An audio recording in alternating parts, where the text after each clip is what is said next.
Oh, right. Probably the most famous O'Kellys are Galway, just like say the county of Galway, of the Mm, Avina. They are probably the most famous branch of the O'Kellys. But yeah, there's up to yeah. 10 branches. There's branches in Ulster. There's two branches. Then you have the Kellys who come across from Mm, uh, Cornwall, and the Kellys who come across from Scotland. Kelly is not mm, only is it an English name, it's or a Brittonic name. It's also a Scottish name and an Irish name. So we have all these waves of Kellys coming into Ireland. Many of them, and just because if you have an O in front of it doesn't mean that you are an O'Kelly. Many families mm. in the 20th century erroneously added O's and Macs to their names to re-Gaelicize themselves. So DNA is probably again the only way you're gonna find that out. But hang on, I'm trying to sort of squeeze. Oh, Owen, you're here. Can you hear us? How's Owen doing? How you keeping? No sound. You've got no sound. Can't hear you. Can't hear you. We just leave him Just chat leave away. it. Should we ignore him anyway? How do I get rid of this screen of the map of Ulster? Ulster by. Well, we all know it. I think you just got to click away to another one or Yeah, but something. it's Well, now it's doing 4 screens. So yeah, that's definitely not good. Yeah, we're dancing around anyway. Mihal's learning how all these buttons work today. ah. Yeah, there we go. We're flying now.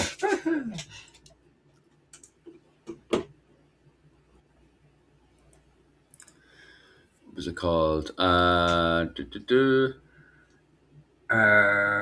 Same as my ancestors, they were boatsmen. I love kayaking. I did the River Shannon last year. It's good to find a connection with your ancestors. When I row Loch Earn, Mm. I find it magical. Yeah, there's definitely a. Owen, are you still there? Can you hear me now? Yeah. No, I can hear now. Yeah, I have to change the setting within Restream for some reason. Oh, Yeah. hi, Caveman. That's always the case with Hi, Restream. Dennis. Restream's very cranky like that. So I've just Oh, been, give her the I've old been back running and old around all scratch day. there. Yeah, you were busy enough, weren't you, for the last week or so? Yeah, my mother has been quite ill, so I've been up and down to Dublin, and then my daughter does sports. Oh, living in a very Mm, rural area like I do, everywhere is far away. How you doing, Charlie Kennedy? I'm just sorry. I'm just getting the chat back down to where it was. Hi, Tom. How you doing, Tom Core? I look at autosomal DNA, but if you look at your 700 marks test, you can tell the autosomal DNA tests are best guess averages. A full sequence can help you determine better between Irish scores. Yeah, I wouldn't trust autosomal testing, ancestry DNA testing, stuff like that. I would consider it more a bit of fun.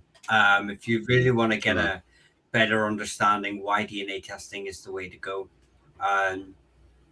Because obviously haplogroups tend to cluster around primarily a main name, and then you'll have a few fragment trees around it, and or a main cluster of names, big groupings, which we can attribute to a clan system. Yeah. I don't. Autosomal testing is to me is just literally just a bit of fun. I'm not surprised at the Burke family. I'm looking at what Michal Burke posts up on just whose comment section is he on right now? Is he on my comment section or your comment section? But I seen his comment there. I think it's on your comment section, Michal. He's jumping in from. But he says there that the Burke DNA on Facebook shows that that was tested confirmed that the Burkes and the various branches placed them at the 25th largest confirmed project in the world for DNA testing and stuff. and I'm actually not surprised, especially after the Burke Civil War that happens during the Hundred Years' War, because when they split into tons of factions, don't they, Mihal? Yeah. Um, But yeah, I mean, they there's obviously they you also have a lot of families. I believe the Costellos are a branch of the Burkes. hmm, And there's a couple others in Galway, in Connacht anyway as well.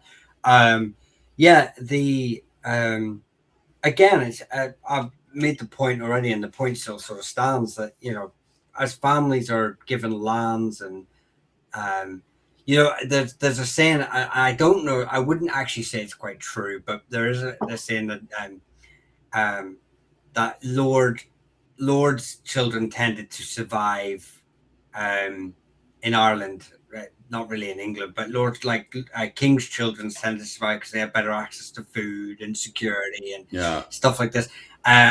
Warfare, although warfare was endemic and it incorporated a lot of actual death in warfare, was quite small in comparison to things like disease and malnutrition, and yeah, so I've never done the testing on that. But I mean, when you look at the key names, look at the top 10 surnames in Ireland. Now, I know there are a lot of reasons for this outside of that, which would be a video and a discussion all on its own. But I mean, you can sort of see that the most common surnames tend to be from the most powerful families, Burke being one of them, Fitzgerald, Butler, all these sort of names are, normally within the top sort of 20 surnames in Ireland. So, and there's got to be some correlation between that and that, something that statement. That they're, and especially because obviously Irish nobility, even the English living in Ireland as Irish nobility, who are still, as Philip will sort of argue, they are still in the Irish nobility, are marrying multiple women, having multiple mistresses, fathering plenty of children. So, and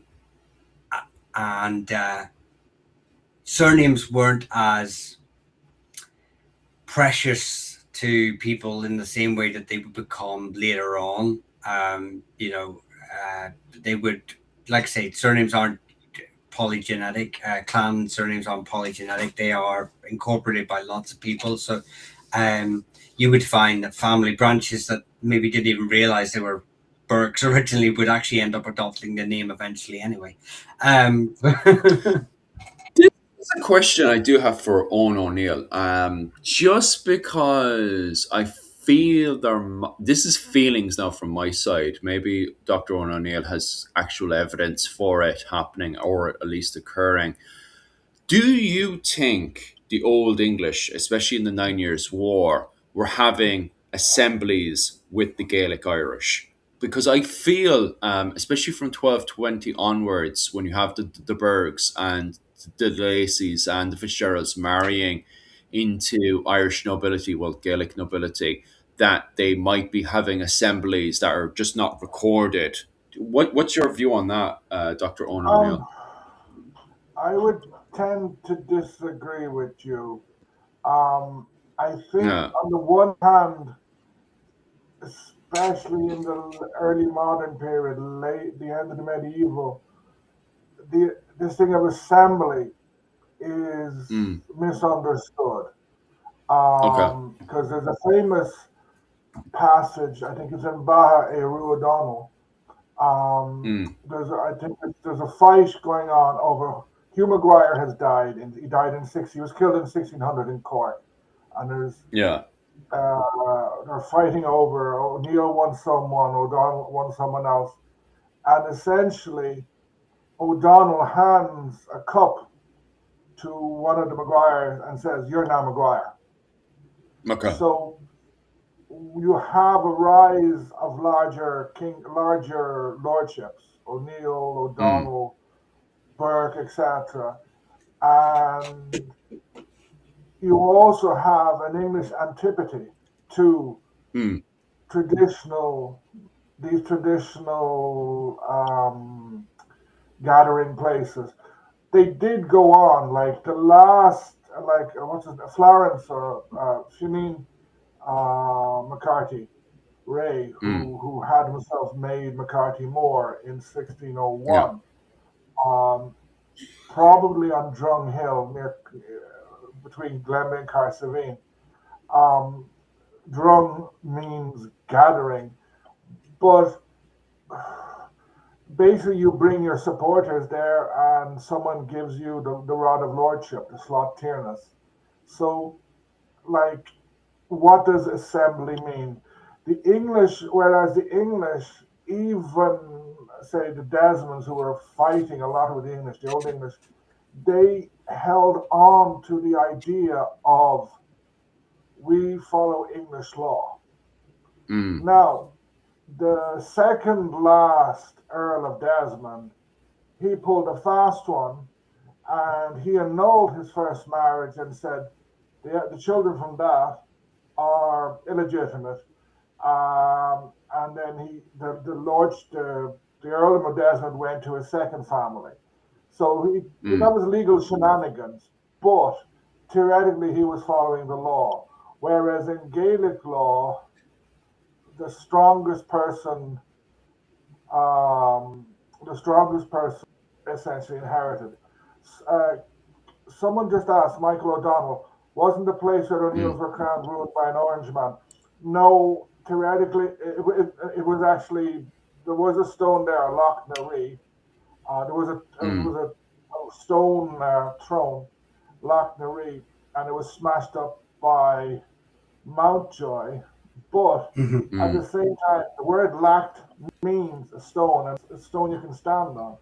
So the O'Neills built this throne at some stage, but Mountjoy probably didn't actually destroy the original stone. And I've read the writing about it, and he didn't burn down. He didn't cut down the sacred trees that were there. So he Mm. went there. It just shows you how ideas can get confused. He goes to the hill, Tullahoe, which is near Cookstown in Tyrone, and he sees the stone throne. He says, I'm going to smash that, and that will destroy the O'Neill power forever. He smashed the Okay, wrong thing. He would have taken up all the stones and cut down the trees. Mm. Um, it so happened that other events meant there wouldn't be an O'Neill inaugurated there. Um, but I don't see the Old English as using assemblies in that sort of way, because assemblies in that sort of way go against English inheritance law, which the Old English were big into. Mm. Yeah, and also to call him an Orange man, I mean, obviously it takes its name from William of Orange at the Battle of '69, but Orange men didn't exist for another 100 years after that, Mm. after an event called the Battle of Diamonds. So, yeah, he was far removed from being an Orange man. William And wasn't even a actually, just to jump in there, with the name O'Neill, you have a very happening. You were talking about names being taken. So Chichester, who played, um, Chichester was one of the worst English soldiers in the 9 Years' War in terms of murdering people. He murdered a lot. He wrote a lot advocating massive slaughter. As a military commander, he wasn't particularly good. Brian Mm. Brian O'Neill, the elder brother of Owen Rope, held him at bay very well with small numbers. Chichester had Brian Mm. O'Neill executed in 1607. But Chichester's descendants married into one of the minor branches of the O'Neills. And Mm. then in the early 19th century, I don't know the exact date, they changed their name from Chichester to O'Neill. That's correct. And descended from them is Terence O'Neill, who was the second last Prime Minister of Northern Ireland. And I think his family still own Shane's Castle, which is off Lough Neagh. So it's just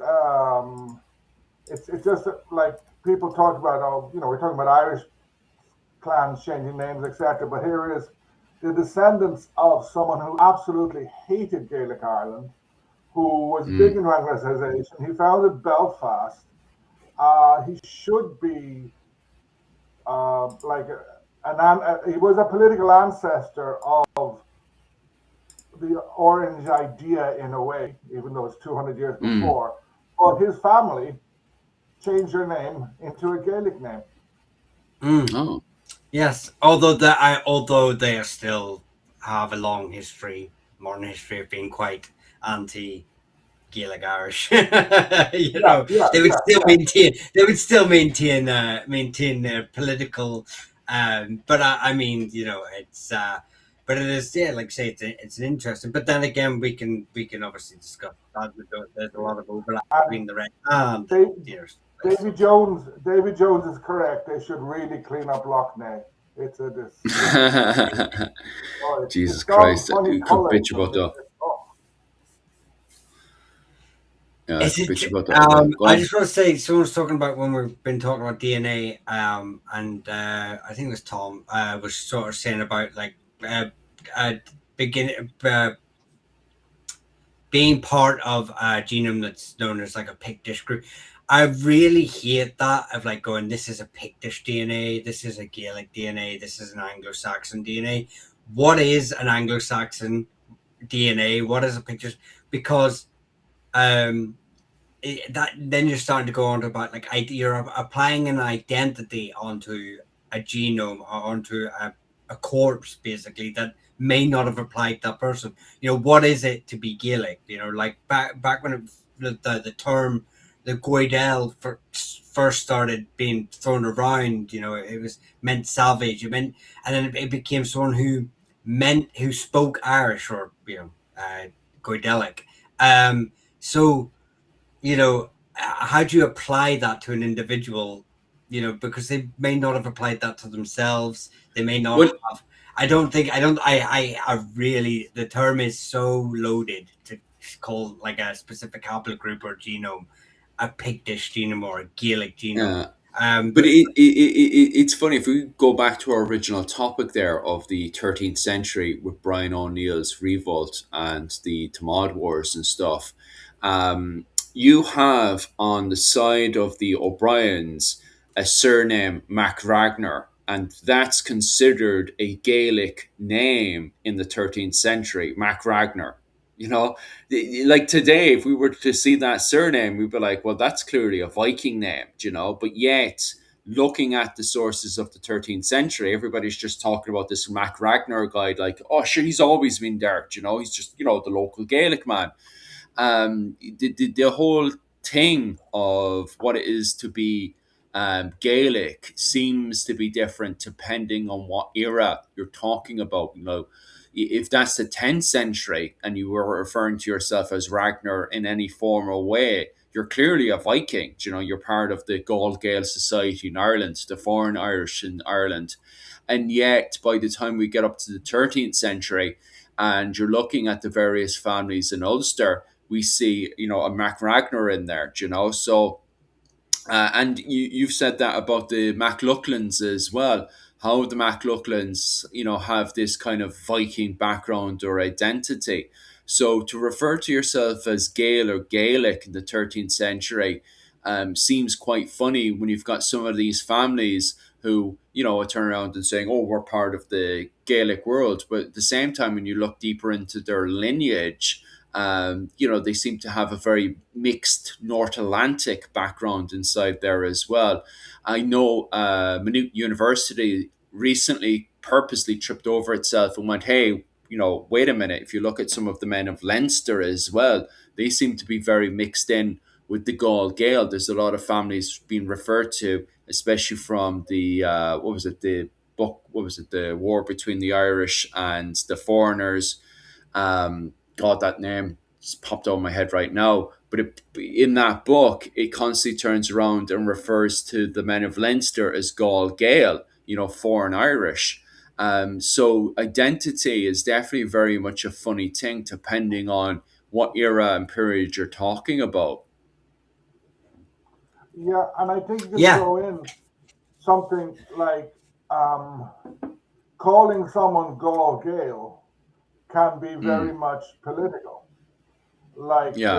the Cogur Gael Regal Yeah, is that's a the book. Sorry. political work. It's Mm. very political. So um, it's clear to me that there was a Gaelic identity.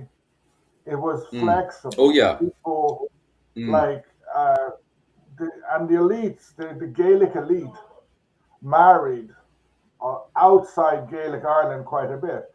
Even if you look at, I think Niall of Nine Hostage's mother is supposed to have been a Saxon. Yes. Mm. And then if you look down to more historical figures, you'll find a lot of intermarriage. And I'm fairly sure, for example, that Harold, who was killed in Hastings, I think some of his Mm. children ended up in Ireland. And then Yeah. Yes. look at the British royal family now. If you did a Mm. DNA of those, you don't even need to because you could look at the marriages. Philip was from the Greek royal family, but he's really German. Mm. Sort of Queen Victoria, the Kaiser was the grandson of Queen Victoria. I'm fairly sure the Tsars of Russia were related to her. Mm. I think you could, if I was if I was 1,000 years in the future and looking at the DNA of the royal families of 19th century Europe, I could say, who's this strange group that suddenly appears and conquers all these countries? You know, Mm. sort of they're ruling all the countries. It's the same DNA because they're all intermarried. Yeah. Yeah. Yeah. So DNA is one thing, identity is another, Yes. Mm. and it's sort of. I I mean, think I so. have Mm. I mean go ahead. that I know. I was just to say, you're 100% right that you know, we have. I just want to put another link in. It says that we have such a close case. So you have the Saxons, obviously. We have a close Leinstermen have a very close relationship with the Saxons. And then you obviously have the Welsh coming across.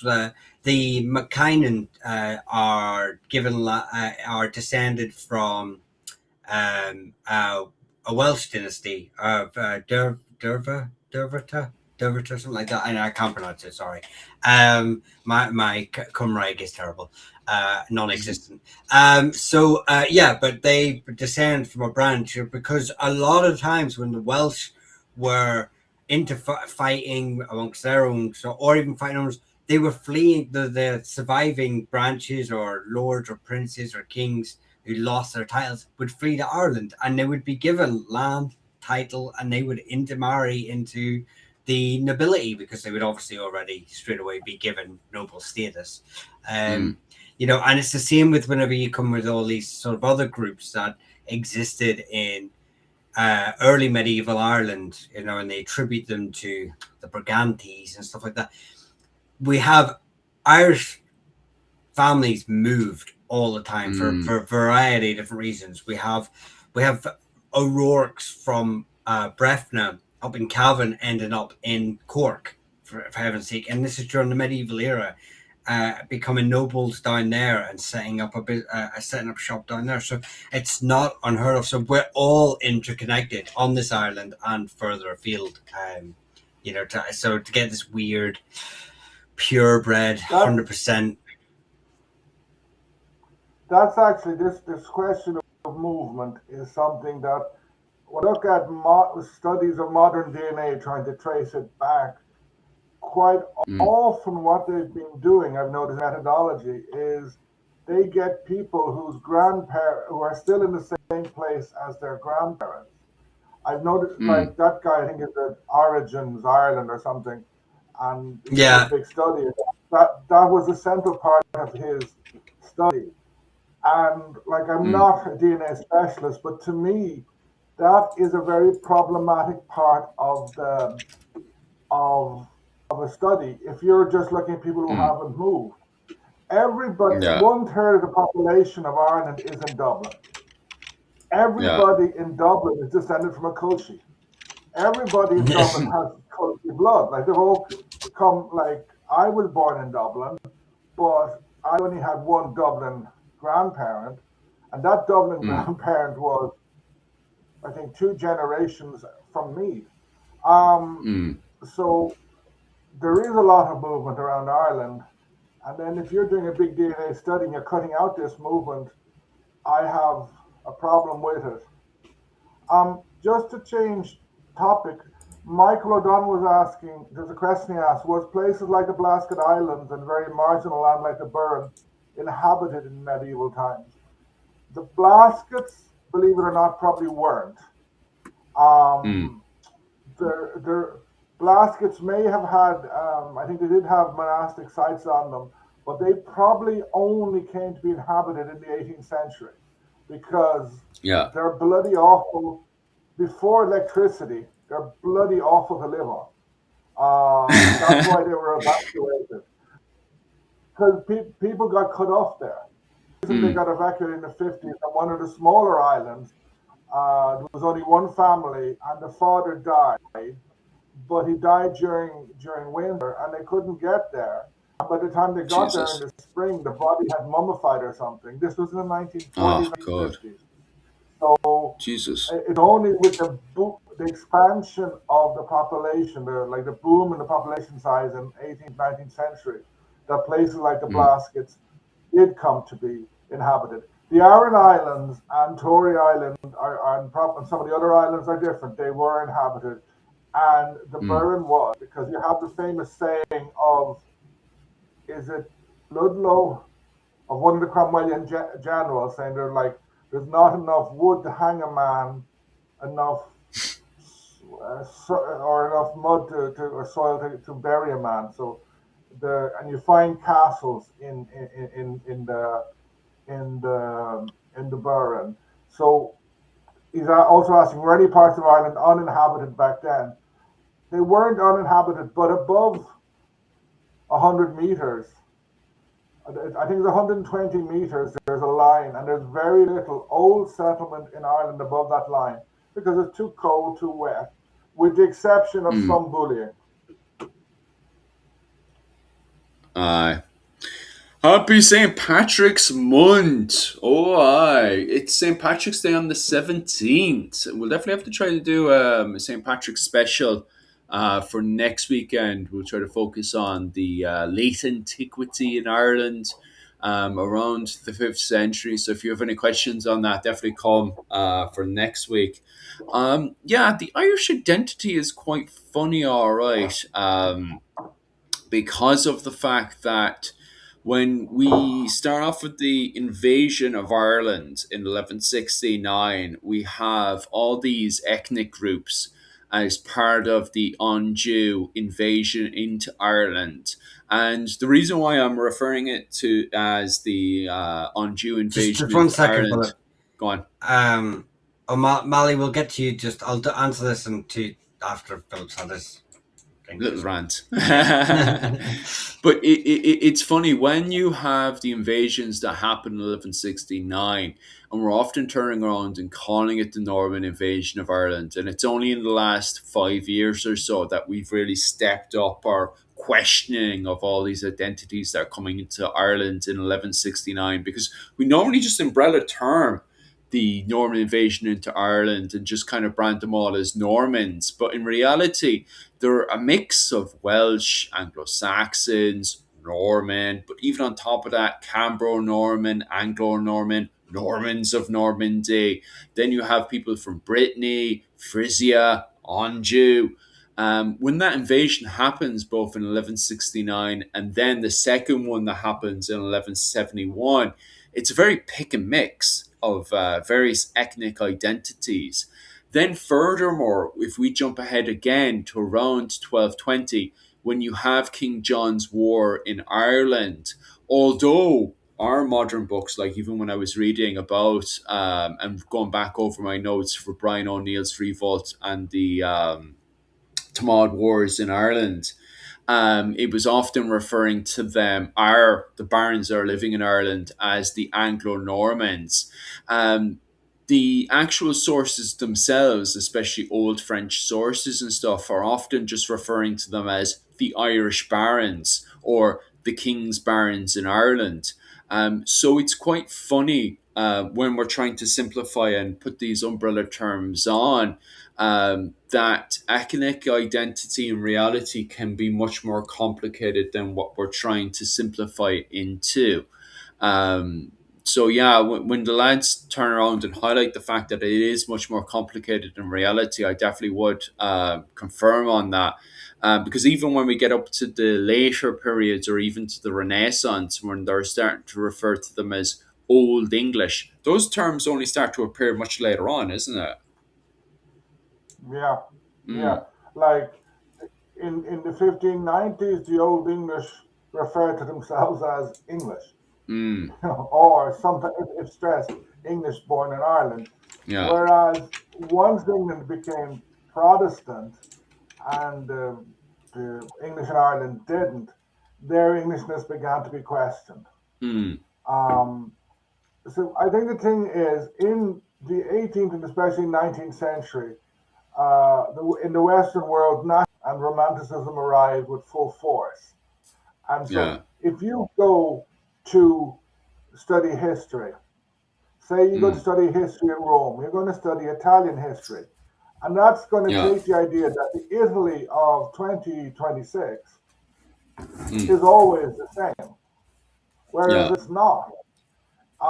If mm, you go to the Italy of 1500 or yeah, 1550, you have the Papal States, you have a huge amount belongs to the Habsburgs, you have the mm, Kingdom of Savoy, which out of which would come the kingdom, the family that would become kings of Italy.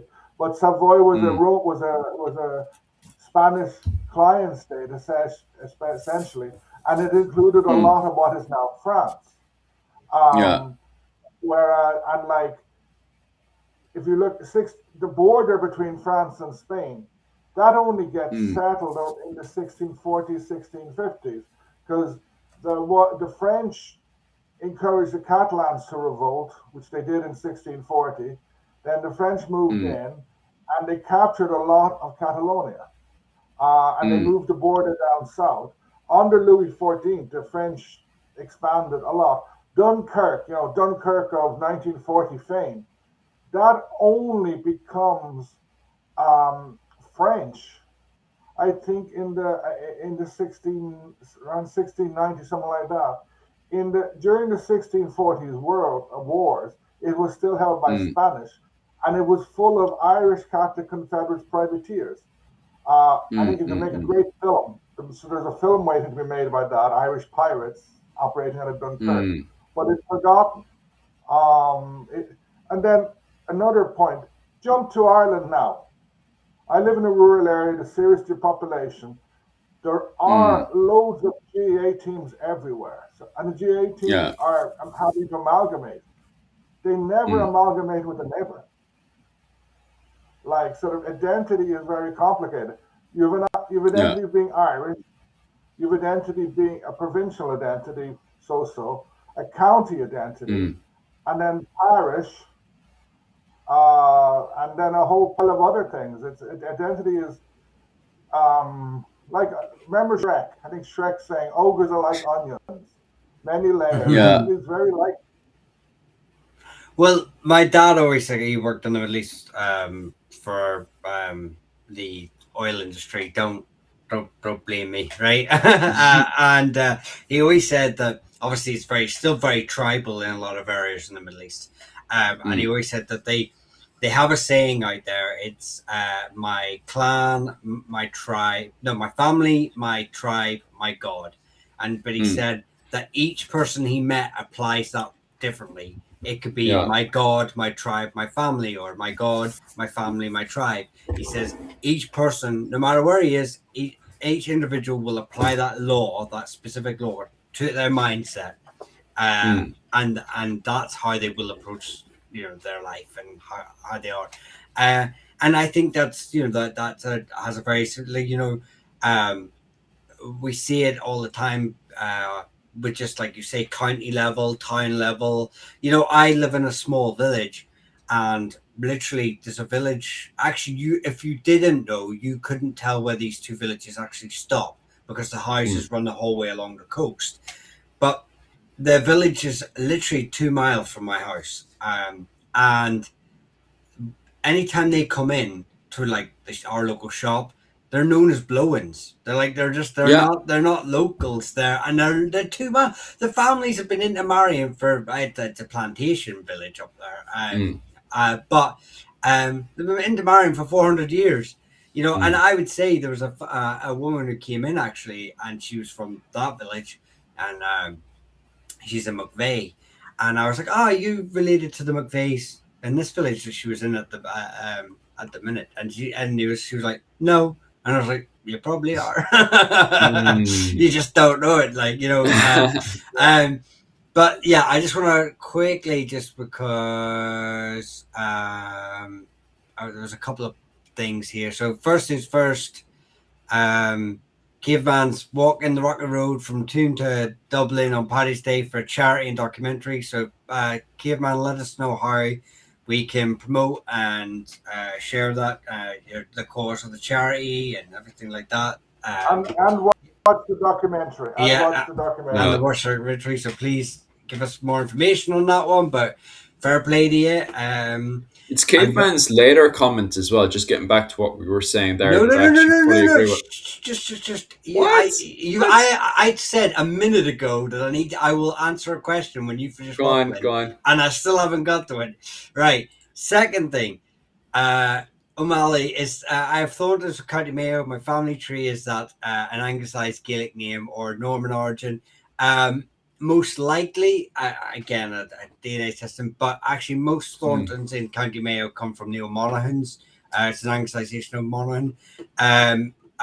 The branches, the outsider branch, outsider, that's a really bad term to use, but the branches that from migrations into Ireland didn't tend to go to the Mayo area. So I would say the most likely is the O'Monaghans. There is another branch of O'Drenans that in South Connacht and Galway that also anglicized the name to Thornton, so it's possible it's close enough as well.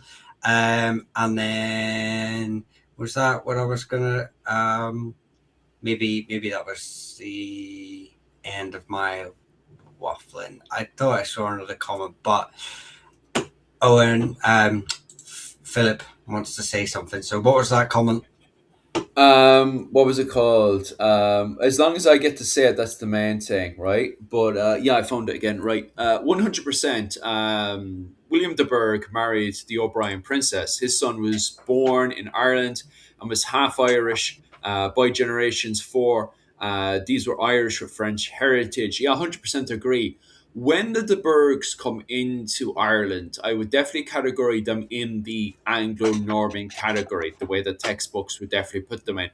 But it gets funny. I was saying this, and maybe Dr. Owen O'Neill wants to expand on this as well, but I was saying this to Mihal just before we started, and I actually used that example as well about the De Burghs because of the fact that the De Burghs going into King John's wars in Ireland against the likes of the De Lacys and the O'Neills.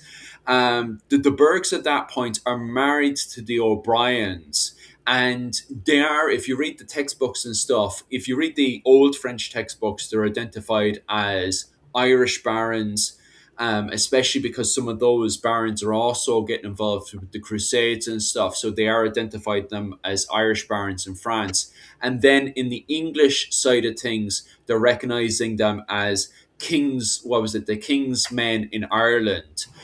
So identity is quite funny for likes of the De Burghs and stuff. But then when we get up to around 1250, so around 1220, they're referred to going into what was it, King John's wars in Ireland, and also the First Baron War. They're sort of referred to as Irish barons. But then when you get into 1250, only 30 years afterwards, they're then referred to as part of the English force in Ireland. And that's going into Brian O'Neill's revolt and the Tamaud Wars inside of Ireland.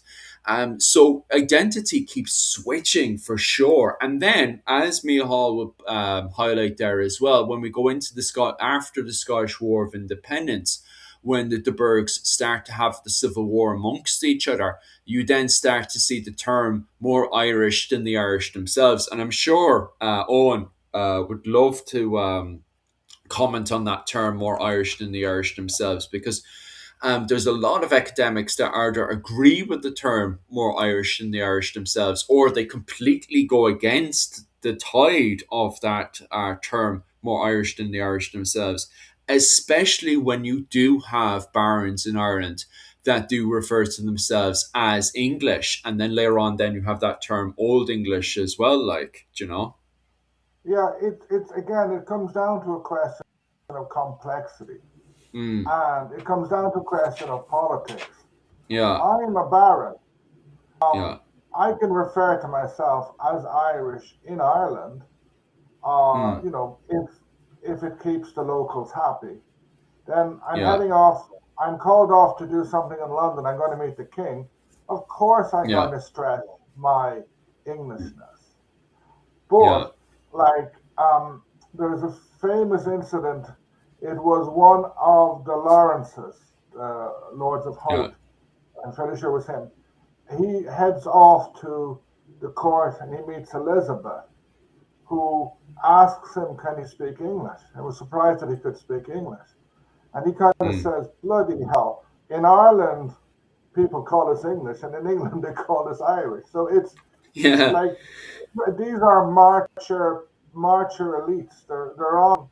They are building an English kingdom. Not always successful. They're mm, building an English kingdom in Ireland. They mm, intermix with Irish. Spencer, for example, is very critical because it's like he's writing in the 1590s. Uh, he thinks the English have become corrupted because they won't become Protestant.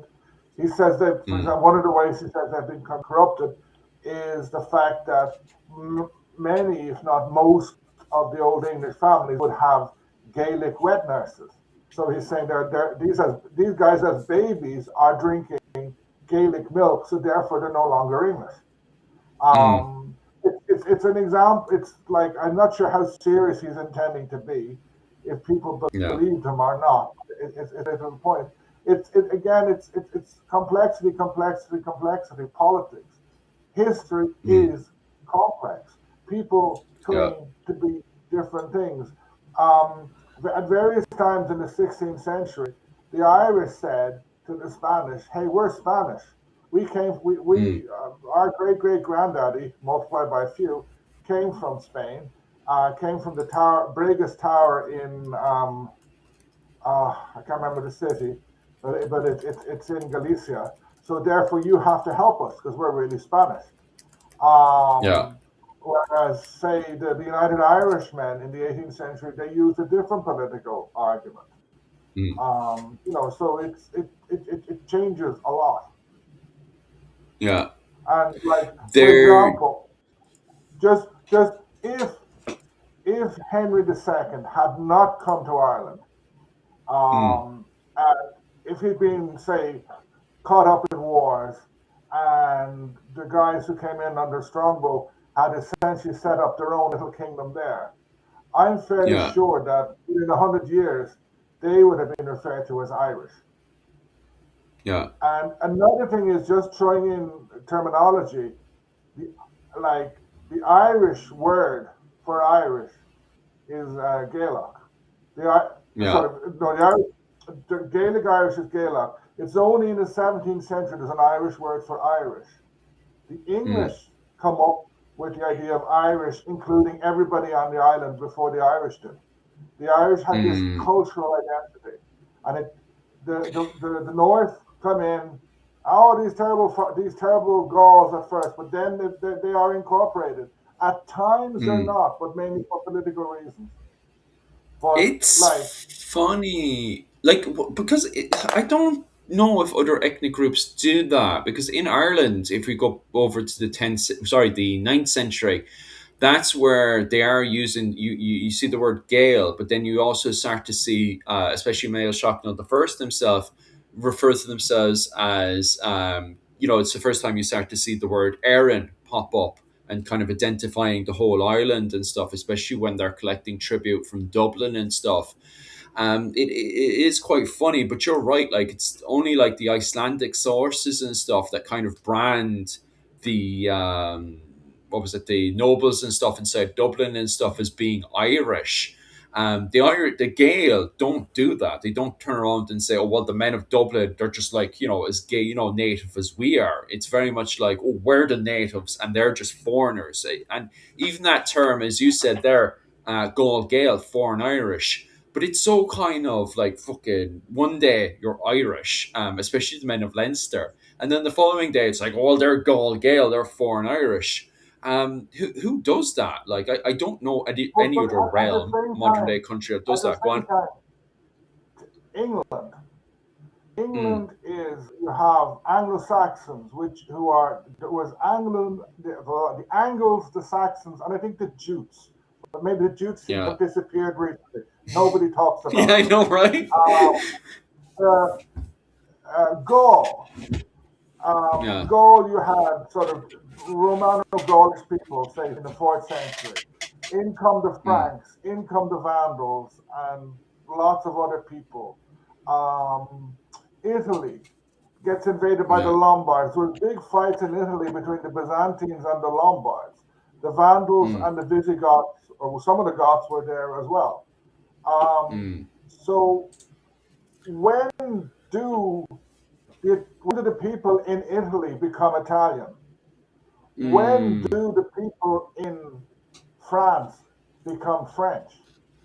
yeah. When did the people in Spain, like Spain and Portugal, because of the Reconquista, you can actually see this quite clearly. Sort of all the Reconquista of Spain ends in 1492 with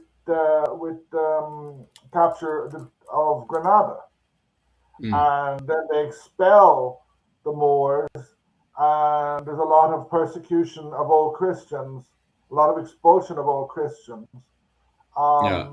because they have this obsession with purity of the blood, much more so than other more northern parts. But go to any country in Western Europe, and you're going and look at the history. Sort of Mm, post Rome, you have large groups coming in, and then sort of, but then they become Italians, French, Spanish, Dutch, German, etc. mm. Brendan of Carvex. One second. There's sorry, there, go on. No, it's just someone's asking my name, so I'll just get it quickly in there before there's a pause. But King, where did the surname King arrive in Ireland? Well, it arrived with like Norman and English settlers in the 12th, 13th century, but many Irish families anglicised their name. You've got the O'Kinga in the Midlands. You've got the Mackinga in Ulster. You've got Comrie, McComrie, which is like son of the king. Well, always be wary of translations whenever you see like son of the warrior, son of the whatever. Many of the translations are literal translations and not actual translations of the name, but many of those families would anglicize their name to king. So just a quick one on that. Mm. Yeah, there is actually text as well. Caveman points out as well about the harp and stuff, and there is text from the Crusades as well, which do refer to barons coming out of Ireland as what was it called? Either Scotty, Hiberno, or there is a French word as well for Irish as well. So there is text that kind of just umbrella term everybody coming out outside of Ireland, especially taking involved and getting involved with the Crusades as kind of Irish. Hugh de Lacy, when he's involved with the Crusades happening down in the south of France, God, the name of that crusade now has popped out of my head. It's around the Second Crusade. There's Albert, crusades Albert, happening Albert, in this. it's against the Cathars, the Albert. That's the one, the Carter Crusade. Hugh de There's Lacy a is more referred to as a there's a more hibernal. complicated name, Albigenesian or something. I know how to write it. I don't know how to pronounce it. Yeah, because they're getting very critical. The academics, especially the French academics, are getting very critical on what to refer to that crusade as. But regardless, during that crusade, Hugh de Lacy is referred to as a hibernal. So yeah, it is very funny terms and stuff, because the conversation gets, in Ireland right now, in our textbook or historical textbooks, even textbooks that were released this year, in the 13th century, we are referring to them as the Anglo Normans. And I was recently having a conversation, with other historians and academics, but it was talking about the broader fighting during King John's wars in Ireland and also the First Baron War. And I was like, well, in Ireland, we refer to them as the Anglo Normans. And they were a bit like funny about it because now you're having sentences where the Anglo Normans are invading England to fight the Normans of Normandy. So language can get quite funny at times.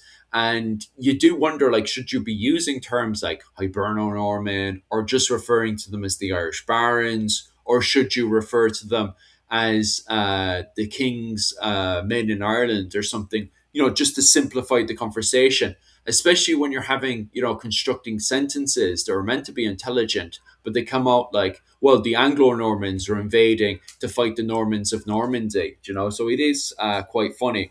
But yeah, you're right. The sources at the time, as Caveman has pointed out as well, are depicting the Irish barons as Irish barons. So it is very very funny. Like, Yeah, but yeah, I was about to say something. I forgot what I was about to say. But mm, just like Caveman mentioned something here, which is another topic.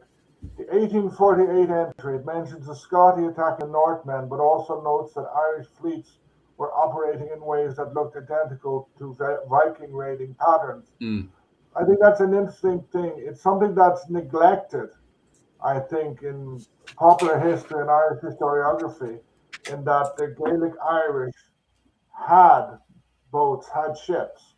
If you look at the yeah, northern Enel, Kelnoan, I think the Mirhertic, the son of Niall Glundubh, I think he raided as far as Iceland.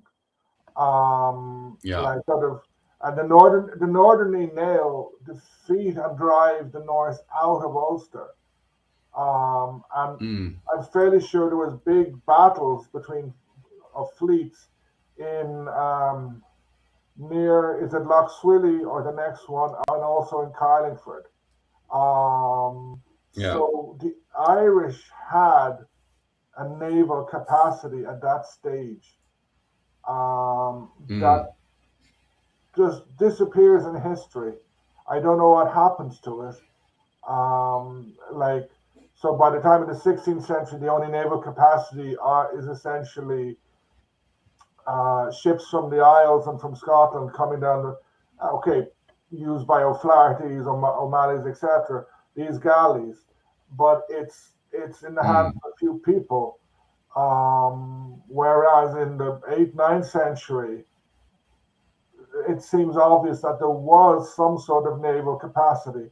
And if you go back oh, further, massively, yeah, in the 5th century, the 4th century, there was, how did the Irish raid England? How did the Irish settlers go to Wales? How did the settlers, go to Scotland? By boat. It's the mm, sea. The sea is a very, very important part of Irish history that is very neglected. Yeah, oh, I massively. agree. Go on. Anyone who's followed my lives for a long time will know I always reference Murphy's a really good sort of example of a surname where its modern translation sort of relates to sea battler, and people have attributed that to mean a Viking surname. And I always say my quote has been, we have a long tradition of naval warfare and travel. Just ask St. Patrick. Yeah. Yeah. But I mean, the Battle of Carlingford Lough in 850 something. That's a naval battle. the Battle of Largs in the 13th century between the Scots and the Hakon. There's long, and obviously I use Scotland as an example because that highway between Scotland and Ulster has had a backwards and forwards for millennia. So I think it's neglected, even though many of our families do have naval traditions. The O'Driscolls, the O'Murters, what you call that family? The O'Falveys, down in your way, Owen. We have O'Malley's. I probably get shot for forgetting them. We have I agree, it's often ignored.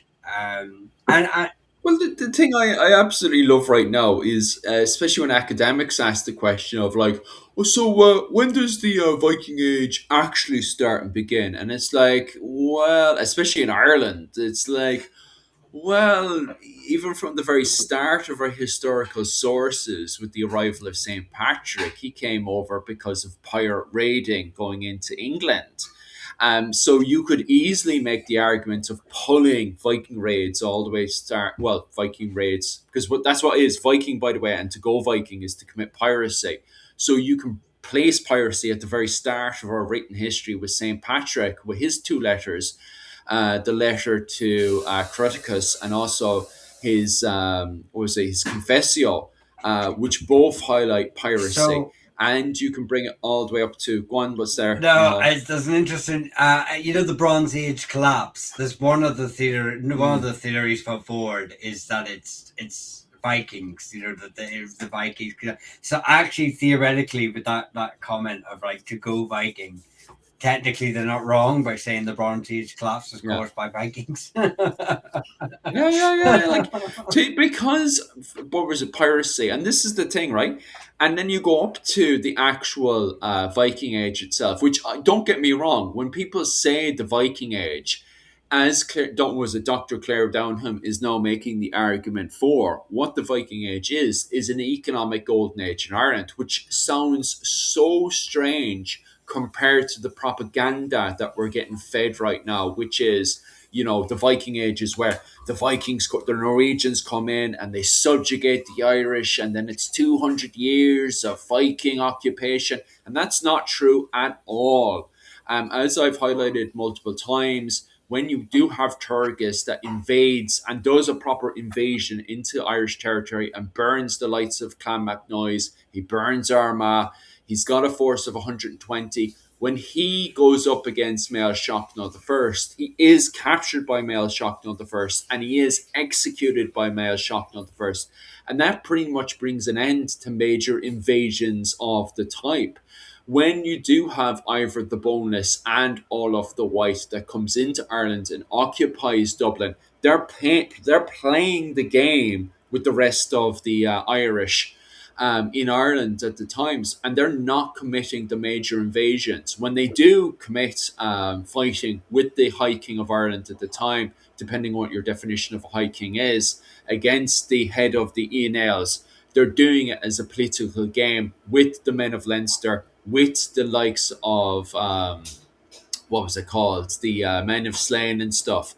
Those invasions that we know of are sort of a fantasy.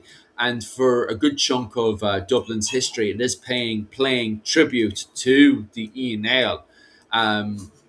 You do have times when the what was it called later on, the Gaul Gael, the men of the Isles between Scotland and Ireland, do sort of have their own little independent thing going on. Especially when you have Niall Glundov, who's killed in the Battle of Isle Bridge around 919, where for a time the Lords of the Isles, the King of the Isles, are sort of independent between Ireland and Scotland, led by Sitrick Emer. But at that time, they're kind of in the kind of more Gaul Gael world rather than the men of Luckland world.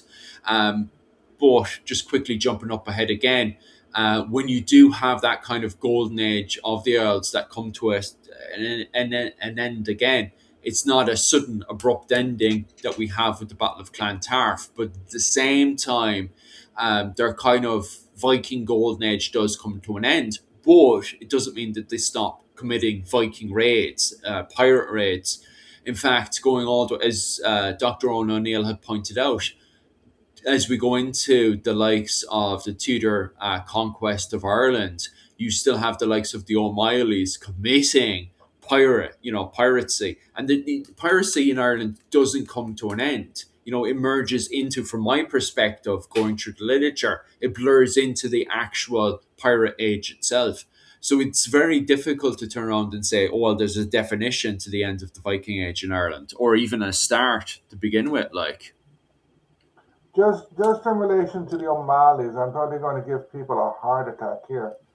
Um, this idea of them being notorious pirates, whatever, is to a large extent a 19th century invention.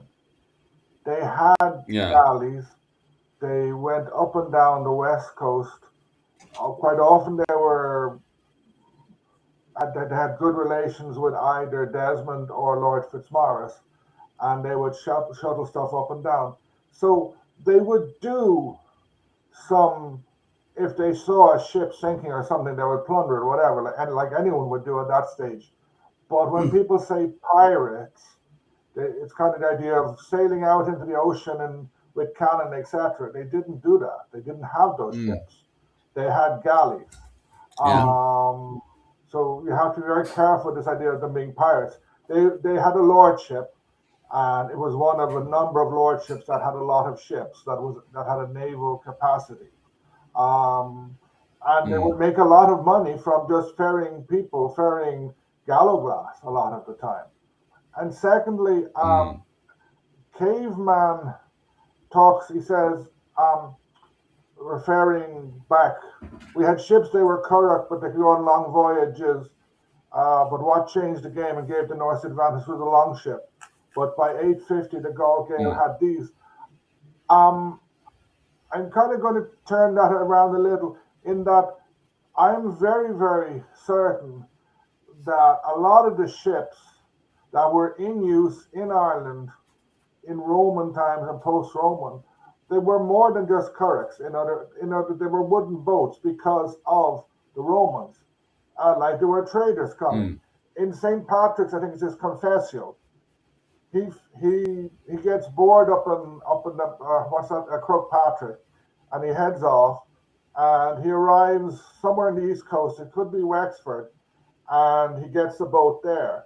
It's a trading boat, and I'm not sure whether they were Latin speakers or speaking in Irish, but there would have been various types of ships coming to Ireland, and I'm sure Irish people were looking at Roman ships and going, that's interesting. And they were using those as well. Yes, they would have used like leather, sort of curraghs or big curraghs. Things change the whole time. Things don't stay unchanging. So, and yes, then the Vikings come with their stuff, and then that changes. And in the end, you have the galley.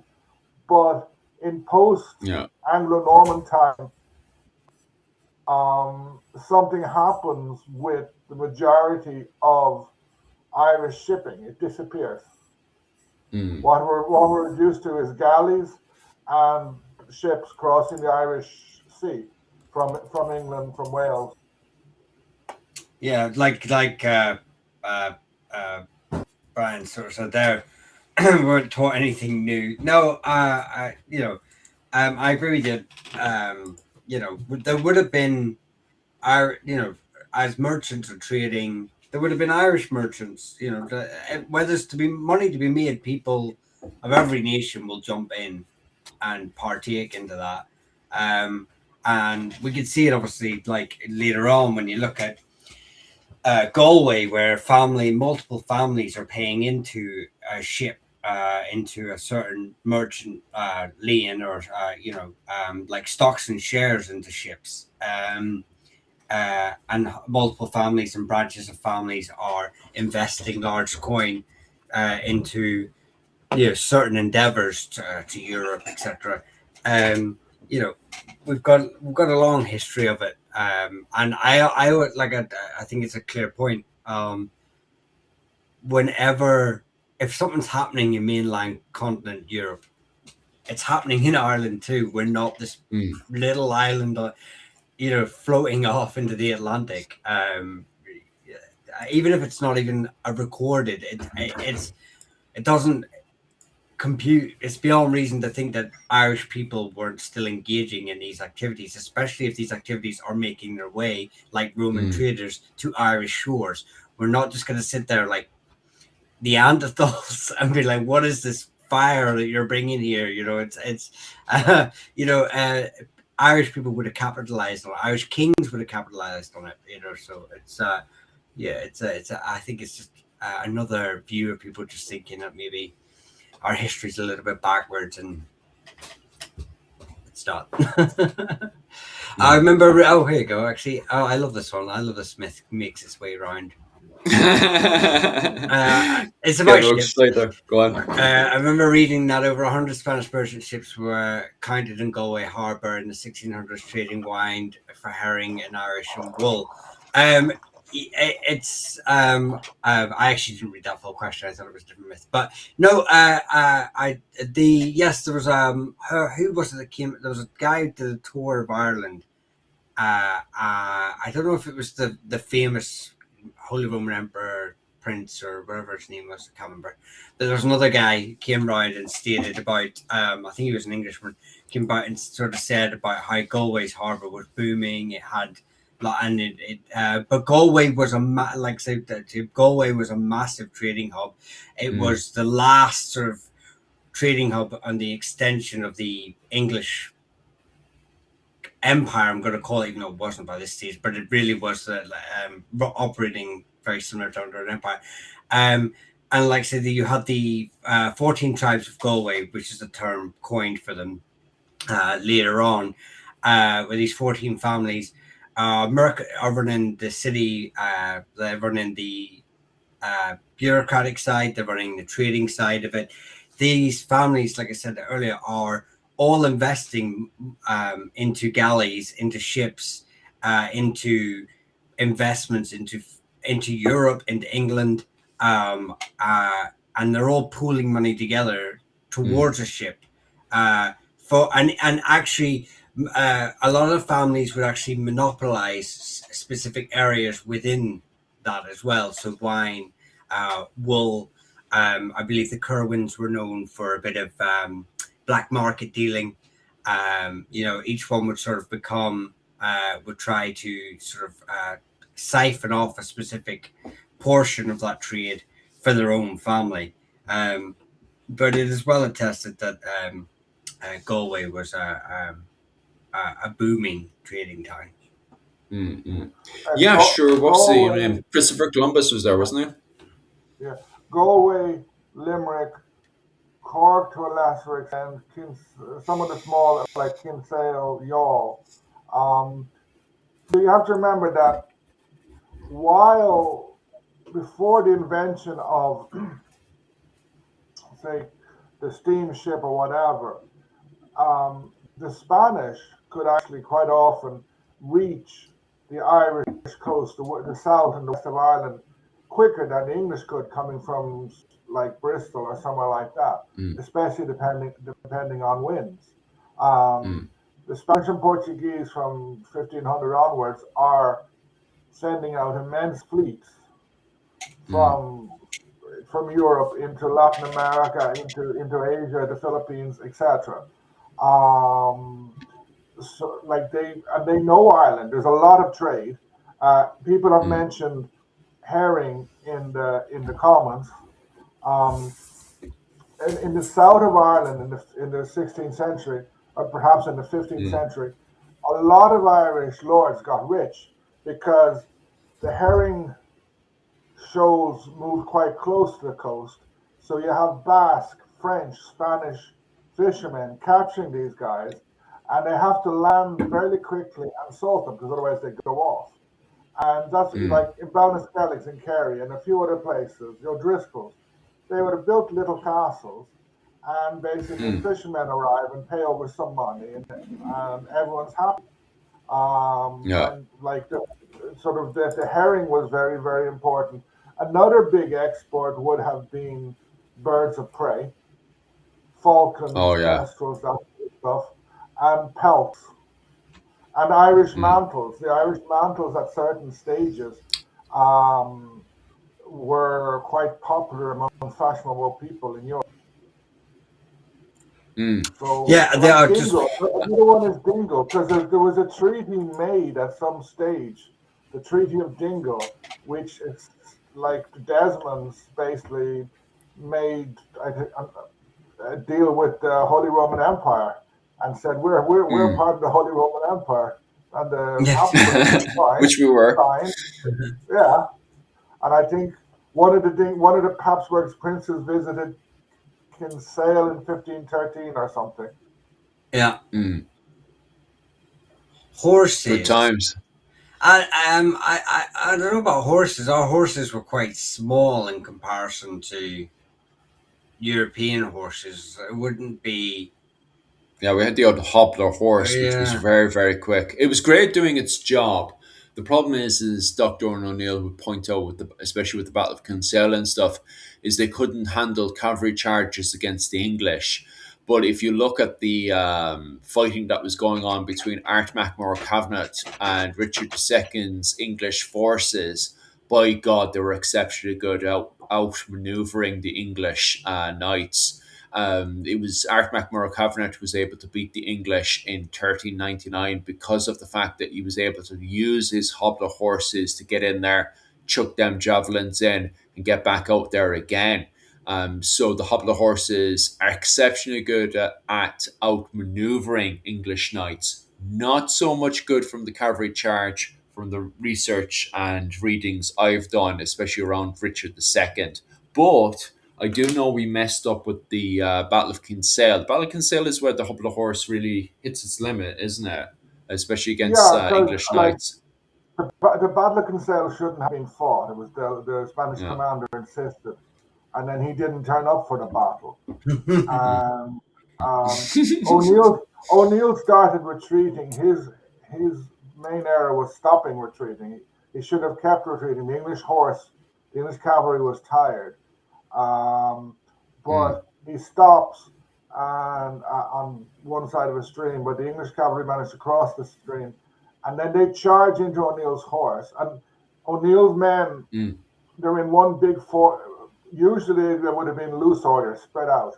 In Kinsale, they're in Mm. one big body, and the English charge. Well, Okay. it's I think it's Thomond. Can't remember Yeah. whose horse is charged, but it could have been Thomond leading the charge. They charged the Gaelic horse, which Mm. routed away. But because everyone was packed together, they ran straight into O'Neill's men, and sort Mm. of they split apart, and that's the battle over. Because the Gaelic Yeah. horse, they're these little horses, they don't wear stirrups. So, like, if you don't Mm. wear stirrups, you can't hold, Yeah. you can't absorb shock. So a knight, Yeah. he has his lance under his arm because the stirrups will hold him. If you were, Mm. if you look at, for example, fights in the late Roman time of what is it called? That it's lovely to look at if you ever see them. Persians and the Romans had these really heavily armored cataracts, I think it was, cavalry. But quite often on the Persian side, Mm. they have this big lance, but they hold it in both arms above their head because I don't think they Yeah. use stirrups. So without the stirrups, you can't absorb shock.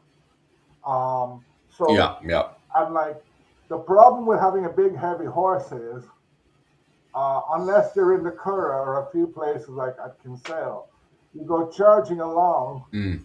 and you're going to get stuck in mud or in a bog. Yes. So, Yeah.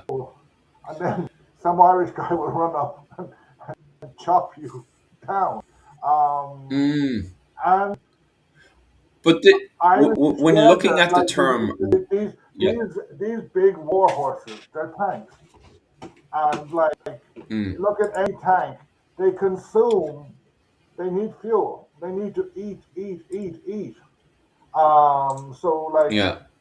the Kinsale, the English were very, very lucky. They were able to use this force and they used it Mm, in probably the most decisive battle in Irish history. Most of the time, no. Sort of, and the mm. Irish horse was not made for a clash. It was made for running around the place, for reconnaissance, for causing havoc, for raiding, Mm. not for charging into people. Yeah, that's for sure. Because they're very dominant as well with the Hundred Years' War as well. Edward the Third absolutely loves Irish hobbler Yeah, horses because he uses the Kerns, the cattle raiders, to go in there and commit raids during the Hundred Years' War, and the Irish hobblers are exceptionally effective over there. yeah, Something that English historians and academics always seem to forget about. With those sieges and stuff over in France during the Hundred Years' War. Guys, thank you so much for the donation there over on my channel, just praising us talking about the Hobler horse. Of course, we could end up talking about the Hobler horse all day. You guys are also talking about chariots as well. You guys are talking about Dave the Irish Chariot, his work. So when you guys were talking about the recreation of the Irish Chariot, yeah, it's Dave the Irish Chariot who recreated that one. He has absolutely amazing work, and he's spent hours and hours doing a whole load of research into the Irish Chariot. He was able to sit down and go through all the literature of the Finn cycle and the Ulster cycle. And he discovered, because there's a debate, did the chariot exist inside of Ireland? And he was able to just use the sources, the Irish annals, and he discovered that they talk like they know what they're talking about. So he's very confident, and just using the language that's inside of the annal, was it the Irish annals and the Finn cycle and stuff, he was able to recreate his own Irish chariot. So if you want to see that, definitely type into Google Dave the Irish Chariot, and he does demonstration on the chariot all the time. Absolutely brilliant work. The only thing I would say, if I did see Dave again, because I've actually spoken to Dave a few times, but if I do see him again, I'd love to ask him. He's not actually qualified. He's, by the way, absolute genius of a man. He could talk about Irish literature all day, but he's not qualified. And recently, he had a bit of a rant disagreeing with University College of Cork and their interpretation of something to do with the chariot or something. But I'd love to actually ask him what he actually disagreeing with, because he has an absolutely brilliant relationship with Kevin over in University College of Cork, who actually recently translated the Finn cycle. So I'd love to get Dave on, but recently he's gotten very much into politics and stuff. So I don't know if he'd give us the time of day to jump on. But geez, I'd love to poke and prod his brain again to see what he disagrees with, especially with University College of I, Cork. Owen, do you have something to I say have there? something yeah. to say. Oh, sorry, I Mail. was just going to say, in relation to hobblers, etc. The Spanish had them, like not the hobbler, but they had. Mm, I think it's called Jeanette. I probably pronounce it yeah. completely wrong, which was their light horse, um, Mm, and I think these would eventually evolve into dragoons and stuff like that, and so uh, you'll find them all over Europe. These people using horse not to charge, and like in the 16th mm, century, horses essentially gave up charging because if a horse is galloping towards a whole pile of people who pull out these 20 meter or 10 meter long pikes, the horse are not going to. They're going to mm, say, "Hey, boys, I'm not going there." And what mm, the tactic that they did was, what was it called? Caracole. So it's funny to look mm, at. So essentially, you have these guys in armor. They're heavily armored guys, and they gallop towards the enemy in a circle with, and mm, usually they had a pistol. They would kind of fire with a pistol one at a time. Very, very inefficient. There was one or two battles. So I think it was the Battle of the Dooms in, or is it Newport, around 1600, where the Dutch defeated the Spanish due to their cavalry. It was basically an accident. And yet, just mm, as people are saying, Irish kerns, like in the 1590s, were very, very maneuverable. And like you'll Mm, see lots of fights where, like the Battle of uh, Clontarf, sort of mm, Bagnall comes back from the fort in a different way, but O'Neill's men are able to get there quickly and maneuver because they know the yeah, paths.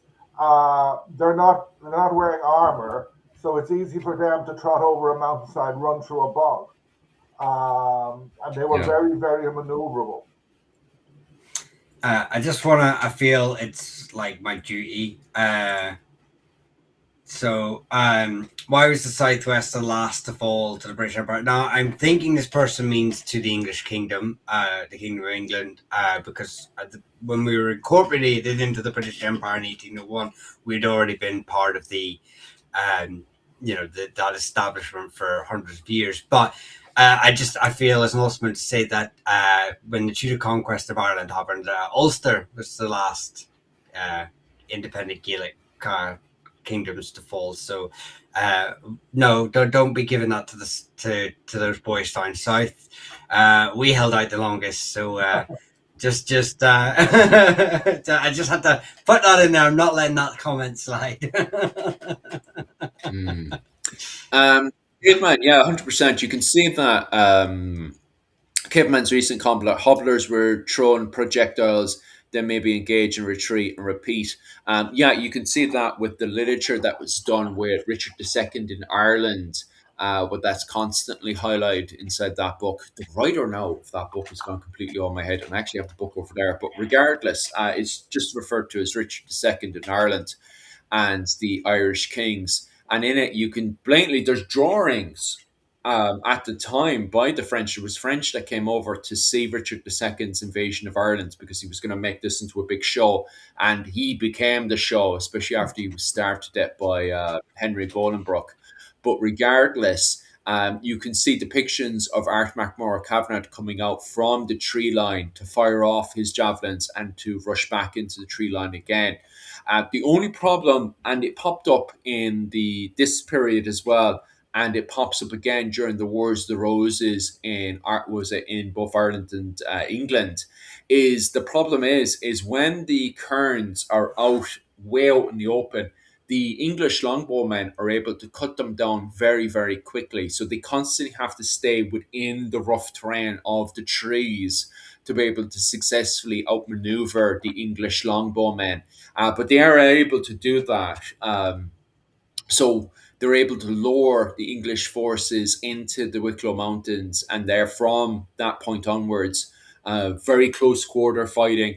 The Kerns are able to again and again and again successfully ambush both the English longbowmen and the knights. So that is definitely one of the problems. Another thing as well I want to note, the reason why cavemen are able to move around so quickly is the fact that there's no depictions of them having leather shoes on. And that's important because this is before 1920 when rubber soles become popular in the world. So the problem is leather shoes are exceptionally slippy, and you can see that even going into the American Civil War. When the mud gets very slippery, troops are falling down left, right, and centre. They're just tripping over themselves as they're marching. Those problems don't seem to appear with the Kerns. And furthermore, as well, the only way you can fix that, and you can see that during the 10th century as well, and also with the Romans, is having spikes. But the problem is the spikes have to dig into the ground. Kerns running around barefoot aren't having those problems. And another note to take as well is that the English longbow do the same thing as well. They're documented taking off their leather shoes to run around in the tough terrain. So it's not just the Kerns taking off their leather shoes. The English longbowmen do the same thing as well. And I think I've read somewhere as well, somebody was saying that the Scandinavians from time to time would also take off their leather shoes so they could run around and not slip around. And even women doing basic stuff around the home in Scandinavia, before 1920 were also notorious for taking off their shoes. So when they were walking around with their heavy load to do the washing at the side and stuff next to the river, they weren't slipping as well. They would just take their leather shoes off. So that is documented, not just with Kearns, but other people as well. I just want to quickly. Anything else you can? Oh, go ahead. Just a quick sort of addendum to a point you made about Kearns and Longbowmen. I would say if you really want a good idea of the versatility of English longbowmen, most people would sort of point towards the Battle of Agincourt, which is shrouded in myth, and actually a lot of the points that are raised about it are disproven now. But look up the Battle of Bannockburn. I think History Marsh do an overview with characters so you can see, and look how versatile English longbowmen and longbowmen used by the Scots in the battle too. The way that they're used and how versatile they can be in directing a battle and shifting troops to certain ways and stuff like that. It's really interesting if you're just wanting something to watch later on and you're wondering how did longbowmen work. That really gives an example of how, outside of a fixed standing line and firing upon French knights like they did at Agincourt, how also they can be used in a battle. It's it really is a good example of how else they can sort of dictate how a battle is sort of won and lost. Well, there's a good reason why the Fitzgeralds going into the Wars of the Roses in Ireland were training up longbowmen. They were quite effective. Sorry, Owen, do you have something to say there? Yeah, Dave Jones, he says, O'Sullivan Bear was the last to leave, I think. No. O'Sullivan Bear was one of the few of O'Neill's Confederates who was not pardoned in 1603. So he was given, I think he was given a week to leave the country. So he headed off to Spain. But at the same time, after that, you still had loads of Gaelic lords in the country. O'Neill, O'Donnell, Maguire would leave in 1607. Various others would leave quietly, like your various O'Driscolls, loads of various McCarthys would leave. Other McCarthys, the McCarthy Ray McCarthy Muskerry anglicized, and they would have been there till 1690. In many other Gaelic families would have lasted until the 1640s, 1650s. So O'Sullivan Bear, he was one of many who left after the 9 Years' War, but he was not the last one. In fact, in a way, he was one of the first. He had already sent his family, and then he made it up to meet O'Neill in the forests of North Tyrone, and then he kind of hung around for a little bit and then headed off. While there was Gaelic lords all over the country at that stage, over the next 100 years, they would disappear. Just heading over to TikTok there on Michael's side of things. What's your thoughts on the natives, the Gaels, genociding the Picts? There's no... Yeah, you love that, Michal. Look at that face of Michal. Absolutely loves it. There's absolutely no evidence of that. I've heard that a few times, all right, people bringing up that one. And as you can see there, Michal absolutely loves that question. But I've never come across any evidence. There's no evidence of it. I can see why. There's no evidence. Yeah. And not only that, but what about the Picts? The Picts genociding the Picts. Because the Picts are a conglomeration of Caledonians, who imposed their cultural supremacy over the rest of Brittonic groups in Scotland. Look, the whole thing's ridiculous. There was no mass genocide. There was integration, cultural integration. That's all it was. Although the story of MacAlpin, who is the unifying king of Alba, and he is obviously now there's dispute whether he's paternally linked to the Pictish royal dynasties, or maternally linked to the royal dynasties. But regardless, he is a symbol of the uniting of the two groups. His story is not just a historical fact that he was an individual, a king who owned most of Lower Alboy. He didn't own the whole of Scotland, but it's a tale that's echoes truth, of these two cultural groups unifying, not only for another cause that they had. Most societies would unify when there's an outside pressure, and obviously we have the Norse starting to appear at that time. What you have is what makes up the modern nation of Scotland is cultural sort of merging that happened over millennia. Not only that, but the two cultures or two societies are so similar, and they're linked to this other. You've got the Saxons in Northumbria that rule all the way up to Edinburgh. Scotland isn't this homogenous Pictish nation that Brittonic speaking, all worship the same gods, all they're Christian by the states, but what I'm trying to put the picture I'm trying to paint is they're not a homogenous nation. They are a mixture of Saxon, Gaelic, Brittonic, Norse, all these sort of cultural groups merging together. There's been there's actually no archaeological evidence, just to point that and clear it out. There's no archaeological evidence of any genociding. Yes, there's warfare. To say it's societal, no, it's no different to Tyrone raiding Connacht. It's these are dynastic feuds rather than cultural genocides.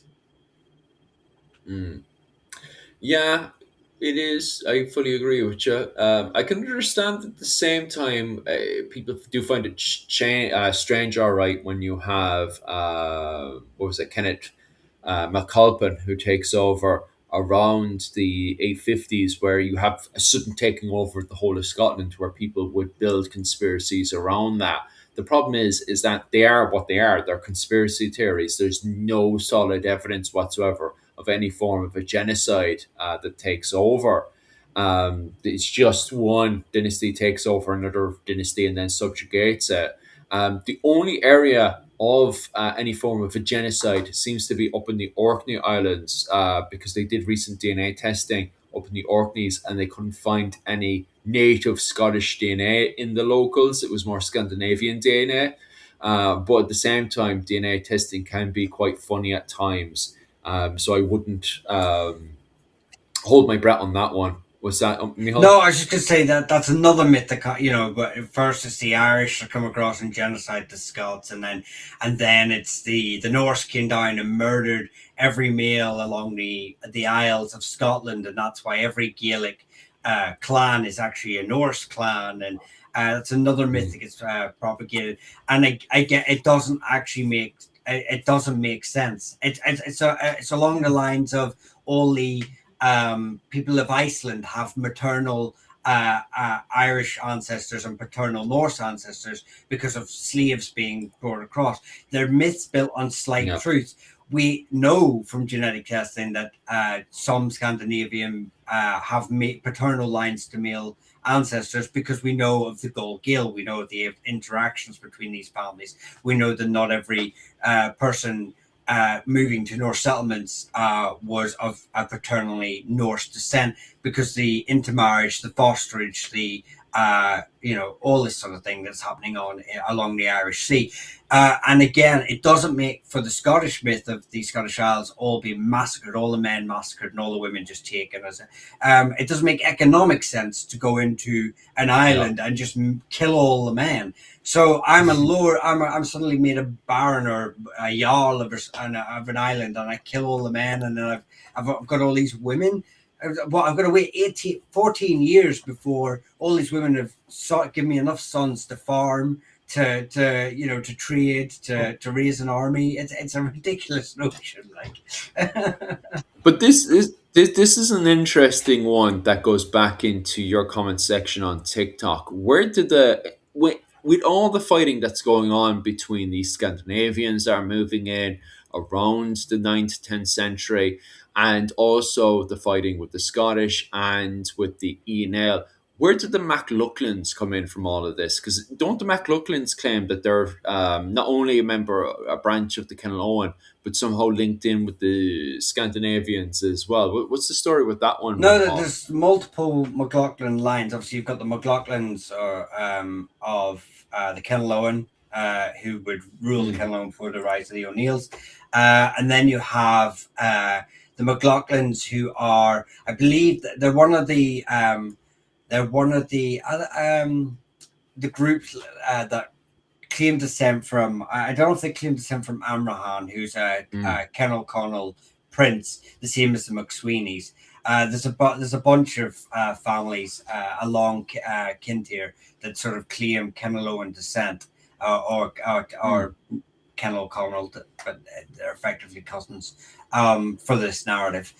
So yeah, there's a lot of families that would claim it, but at the same time, we're finding obviously that Norse families like the McNeils and Barra, for a long time they claimed the same thing, and then genetic testing has proven that actually these McNeils are actually of Norse descent in the paternal line, and what it seems to be, it mirrors earlier propaganda for families to claim Irish descent to legitimize their rule and right to rule in Scotland, or rule Scotland altogether. One of the sort of prerequisites to being able to rule Scotland was that you kind of had to have been out of Irish descent or from an Irish king group. It was it all plays into this origin myth of the Dalriada and this ancient claim to the right to rule through their links to these migration groups. So yeah, what you're seeing is basically just migration paths with origin stories implanted on them to suit political narrative. That's basically what you're seeing. Fair enough. We'll start wrapping it up now, and we'll definitely be back for next week. Is there any last comments or questions or anything you guys want to cover before we finish up? If I can just, sorry, Owen, just because it goes into this. Yeah, Clan MacDonald claimed Gaelic DNA, but this DNA shows in us. Yeah, they claim it from Summerhill or Summerled or Sorley, depending on your pronunciation. He claimed. His grandsons, I believe, claimed Irish descent. They claimed he was Irish. Actually, he was Gol Gael. His mother was Irish, and he was of North descent. The MacDonalds are really an interesting one because they really go into the whole Irish in the medieval period. They really kind of egg it on. They get Brehons into their court. They start wearing shamrocks, and they basically get on like someone with Irish descent would on Paddy's Day, where they really egg it up a bit too much. And you're just sort of looking and draped in tricolours going, what are you doing, you madman? That was the MacDonalds in the medieval period. They really egged into it. But really interesting story. But I'll see that for another night. So, Owen, there you go, buddy. Happy days. I was just going to say two things. Garlic asked a question. Garlic veteran, he messaged me during the week. I think he messaged some of you as well with a question about the use of guns. We'll come back to, I haven't had time to dig into that. We'll come back to that next week. And people have been discussing headhunting, the taking of head to come back with, because definitely. I can talk a lot about that. And again, it's not just the Irish. It's not just the Irish. But we can come back to both of those next week. Yeah, for sure. We'll definitely talk about headhunting next week. Next week we'll talk about we'll do the live stream on headhunting next week for sure. What else do we have to do? I We think we're never, we good never, to we never go. covered Brian O'Neill. Like tonight, we're gonna plan to do. Those things are only introductions. The comment section wants to move over and start talking about Vikings, so we're all good to talk about Vikings. Lads, thank you so much, especially to the donations that were handed in. It means so much to us. It helps definitely fund the channel, especially Mihal, who's paying for the restream right now. Thank you so much for that, Mihal. Especially when I'm popping over to Taiwan. What was it called? On the 17th for St. Patrick's Day. So your donations definitely well worth it, and it also helps fund the books we have as well. Other than that, guys, thank you so much. And also, if you guys want to pop over tomorrow night over on my Patreon, I am covering the topic on 13th century clothing. You guys kept texting me all week asking me to cover more on clothing and stuff. So I'm doing a presentation tomorrow over my Patreon. My Patreon is only about 20 quid a month. I do a presentation every Sunday night. So definitely head on over there for that one. So this week will be on, what was it called? Clothing on 13th century Ireland. And then next month as well, we're going to cover the Scottish War of Independence. So definitely head on over for that one. Or if you just want to support the channel for a stop, definitely head on over to my Patreon at Irish Medieval History. Mihal, how do I support your channel? How do I donate and support your channel? How do I support the restream itself? And also, how do I support you buying your books and so on and so forth? Just give me your money. No, just like the video, share them amongst your family and friends. If you see their names popping up in videos or anything, the family names, share them. Comment below. Yeah, I mean, if you want to become a member, I'm now back up to streaming again every second Wednesday, starting from this coming Wednesday. So come along to the their members only lives. So if you want to come across and thanks very much, Tom. I don't know which channel that went on, but thank you very much for the super chat. It does greatly. Oh, that's you, You're too good to me, Tom. You're a member as well. You don't need to gift if you're already a member. Once you're a member, I won't ask you for anything because you're already giving me too much. But yeah, just follow on all socials. TikTok, like, comment, share. That's enough for me. I really do appreciate it, guys. Happy days. And Owen, if we want to support your work, what's the best way to go about it? And also, what work are you working on for this week? As Miho said, watch my videos, like, subscribe, comment. It all helps. I do several shorts as well. If you watch them, I have a Buy Me a Coffee account. Buy Me a Coffee first, FASA. So if you want to make any contributions, always welcome. I am trying to do, hopefully, the weather's got better, so I wanted to do a video walking around parts of Valencia, talking about history, a different type of video. But the weather's been crap for the last 2 months, so that's been impossible to do. But yes. hopefully, in the next few days, I'll be doing that. And then I have a few other ones. I've been going through some family drama, so I've been short of time, but hopefully I'll be able to make a fair few videos in the next while. So just keep watching the videos, subscribe, etc. Other than that, guys, thank you so much for all the support, and slán go on.